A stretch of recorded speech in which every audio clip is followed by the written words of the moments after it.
Përshëndetje, jam Alban Dervishi, lindur e rritur në Tiranë, shumë Petronini, kupton, në shkollë mesme dhe isha vetëm 16 vjeç, kisha mbaruar vitin e dytë në gjimnaz dhe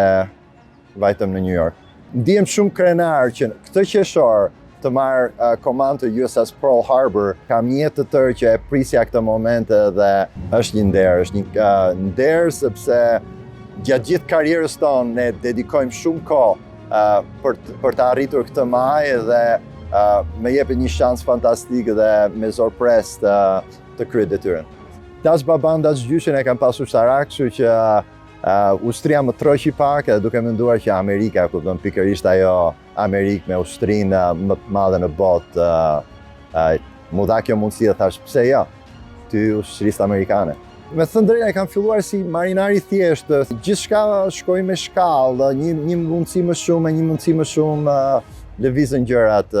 Gjatë karrierës time kam qenë në 7 anije të ndryshme dhe kam lundruar çdo det të botës, duke përfshirë edhe operacionet më kritike si të luftës të Afganistanit, Irakut dhe operacionet e tjera. Ekziston një farë theksi atë dhe gjithmonë tërheqja atë pyetje nga dikush që shiko, po nga keni preardhën dhe e them me shumë krenari që jam shqiptar.